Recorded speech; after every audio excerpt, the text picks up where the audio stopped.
गोपी तो 23 साल की थी। वो अपने छोटे से घर में अकेले ही बैठी हुई थी। उसकी माँ दूसरे गांव शादी में चली गई थी। घर में सिर्फ खामोशी थी। गोपी अपने आप ही बड़बड़ाने लगी, कितनी अजीब रात है, नींद भी नहीं आ रही है। गोपी तो मोबाइल रखने के लिए उठती है, पर अंदर से उसे किसी की आवाज आती है। गोपी तो बाथरूम की तरफ चली जाती है। छप छप पानी नीचे गिरने की आवाज आती है। गोपी तो अचानक रुक जाती है। कोई है क्या अंदर? मैंने तो बाथरूम बंद भी नहीं किया था। वो हिम्मत करके दरवाजे की ओर बढ़ती है।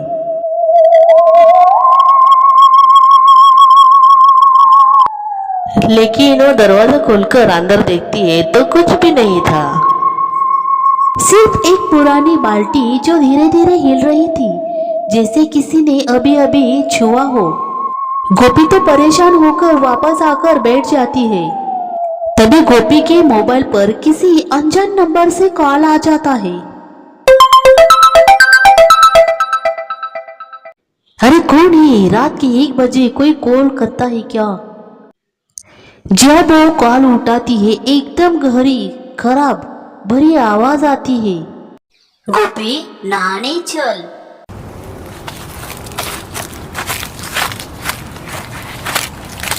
गोपी तो डर के मारे फोन ही फेंक देती है। ये किसी ने कहा। वो खिड़की की ओर भागती है। बाहर तो पूरा अंधेरा ही था। दूर सड़क पर बस एक पीली स्टील लाइट टिमटिम रही थी। अचानक उसी स्टील लाइट के नीचे एक औरत उसको दिखाई देती है। पूरी सफेद साड़ी में, पूरे चेहरे पर बाल बिखरे हुए थे। दूर से तो उसे ही देख रही थी। गोपी तो बहुत डर जाती है, खिड़की के नीचे बैठ जाती है। थोड़ी देर में वो खिड़की से झांकती है, औरत गायब हो जाती है। गोपी तो खुद को शांत करती है और बाथरूम की तरफ चली जाती है, क्योंकि उसे लगता है कि शायद पानी टपक रहा हो। जैसे ही वो बाथरूम का दरवाजा खोलती है तो अंदर काला अंधेरा था।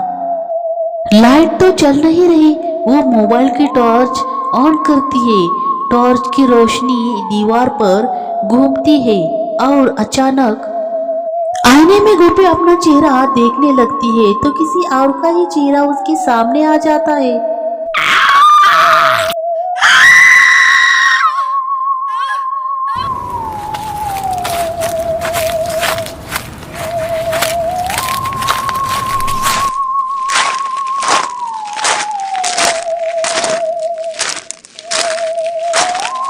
गोपी को लगता है कि मेरे पीछे कोई आ रहा है।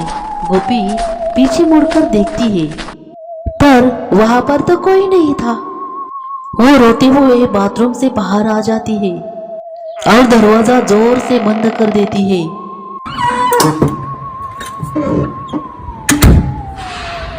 तभी गोपी भगवान के फोटो के पास बैठ जाती है। हे भगवान, ये मेरे साथ क्या हो रहा है? तभी फिर से वही आवाज आने लगी। बहुत पास से ही आवाज आने लगी।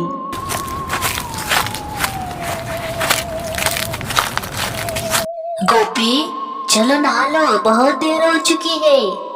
गोपी तो डर के मारे दीवार पर चिपक जाती है और बड़ी हिम्मत से कहती है कि कौन हो तुम, सामने आ जाओ। धीरे धीरे बाथरूम का दरवाजा खुद ब खुद आवाज करते हुए दरवाजा खुल जाता है। अंदर से गहरा धुआं और सिली बदबू निकलती है। धुएं के बीच एक काली परछाई दिखाई देती है। वो औरत की परछाई थी। बिखरे हुए बाल, लंबे नाखून और आंखें बिल्कुल सफेद। वो फुसफुसाती है, मैं तो नहाते नहाते मर गई थी, मुझे पूरा नहाना है।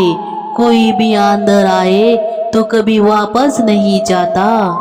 गोपी तो रोते हुए पीछे हटती है। वो औरत तो गोपी के पीछे ही झपट पड़ती है। गोपी जोर से भागती है, अंदर जाती है और दरवाजा बंद कर लेती है।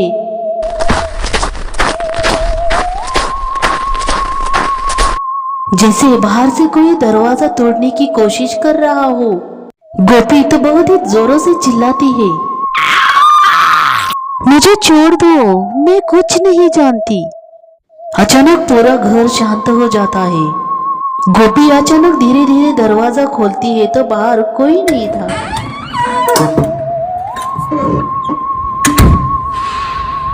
लेकिन फर्श पर गीले पैरों के निशान बने हुए थे जो सीधे बाथरूम की ओर जा रहे थे। गोपी तो बहुत ही डरी हुई थी, मंदिर के पास बैठ जाती है। फिर अचानक उसके बगल में कोई बैठ जाता है। धीमी सी फुसफुसाहट, नहा लो ना। गोपी तो बेहोश हो जाती है। अगली सुबह जब आंखें खोलती है तो उसके सामने उसकी माँ ही खड़ी होती है। गोपी तो डर के मारे अपने माँ से सब कुछ बता देती है। माँ तो डर कर कहती है कि यही इस घर में कई साल पहले एक औरत बाथरूम में फिसल कर डूब गई थी। उसकी आत्मा आज तक शांत नहीं हुई। गोपी तो हैरान होकर बाथरूम की तरफ देखती है। दरवाजा तो खुला था और अंदर फर्श पर लिखा था कि आज रात फिर मिलेंगे।